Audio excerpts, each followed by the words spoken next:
Esta es la primera vez que en España votan las mujeres en unas elecciones generales. La asistencia femenina a las urnas es masiva.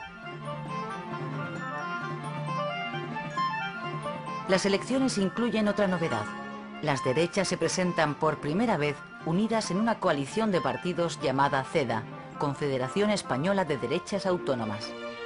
Su líder es José María Gil Robles y sus principios: religión, familia, orden y prosperidad. El resultado de las elecciones de noviembre da un vuelco total a la situación. La derecha triunfa, aunque no alcanza la mayoría. El Partido Radical de Lerroux, de centro, se fortalece. Los republicanos de izquierda sufren un batacazo y los socialistas pierden la mitad de los escaños que habían logrado en los comicios de 1931. El encargado por el presidente de la República para formar gobierno es el centrista Alejandro Lerroux.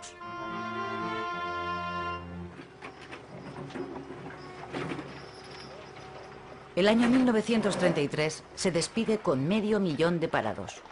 Con este importante aumento del desempleo, España empieza a padecer los efectos de la crisis económica internacional iniciada en el año 1929. El panorama que ofrece Europa, que lleva varios años padeciendo la crisis, es desolador. Países pujantes como Inglaterra o Alemania se han derrumbado económicamente. Como consecuencia del paro y la consiguiente pobreza, se ha producido un claro retroceso del liberalismo en beneficio de partidos tanto de izquierdas como de derechas, de signo totalitario y contrarios a los sistemas parlamentarios. En Alemania, la democracia ha sido aniquilada. Tras haber ganado las elecciones, el nazi Adolf Hitler se ha hecho con el poder absoluto y ha impuesto un Estado totalitario. En Italia, el fascismo de Mussolini se ha visto radicalmente reforzado por el auge del nazismo en Alemania.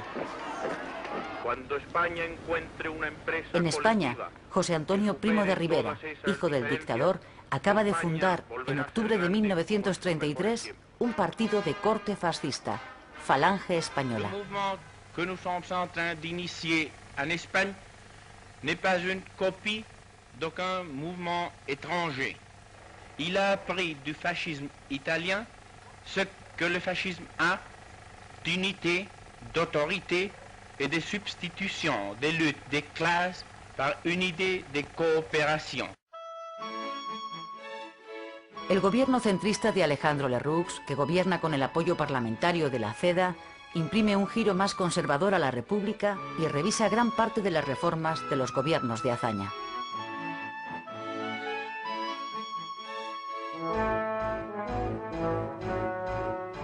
En la oposición, los socialistas, desencantados por el alto precio pagado por su participación en el gobierno que les ha llevado a la derrota electoral, se radicalizan.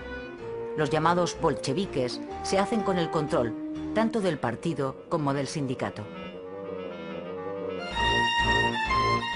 Encabezados por Largo Caballero, comienzan a preparar poco después de las elecciones una huelga general revolucionaria como paso previo para implantar en España un Estado socialista.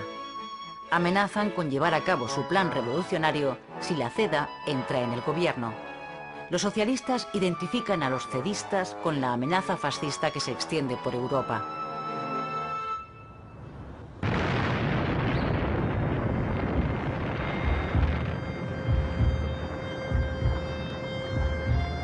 Asturias, 5 de octubre de 1934.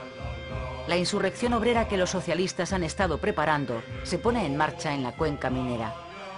La víspera, el jefe de gobierno había anunciado la entrada en el gabinete de 3 ministros de la CEDA. ¡No disparéis, hermanos! ¡No disparéis! ¡Viva la revolución! ¡Abajo el capitalismo! ¡Soldados, no disparen!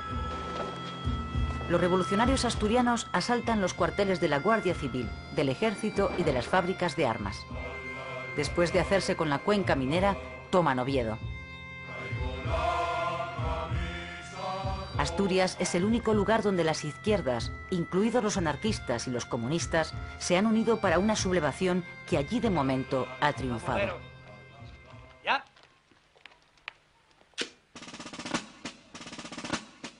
Barcelona, 6 de octubre. Lluís Companys, nuevo presidente de la Generalitat, rompe con el gobierno central y proclama el Estado catalán dentro de la República Federal Española. La insurrección catalana, que no cuenta con el respaldo de los anarquistas, es aplastada después de 10 horas de lucha por el ejército. Se producen 46 muertos. El gobierno republicano suspende temporalmente el estatuto y encarcela a su presidente.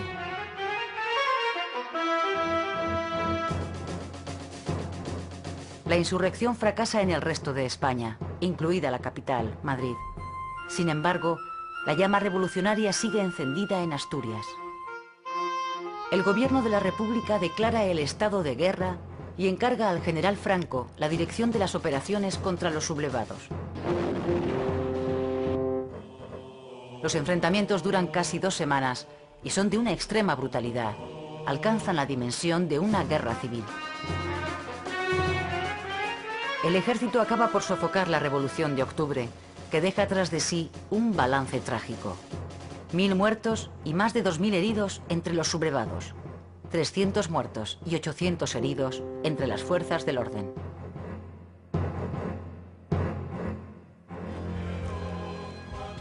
Cerca de 30.000 personas son encarceladas, entre ellas los dirigentes del PSOE y la UGT. La represión que sigue a la derrota de los revolucionarios encona aún más los ánimos. La Revolución de Asturias es el preludio de la Guerra Civil Española.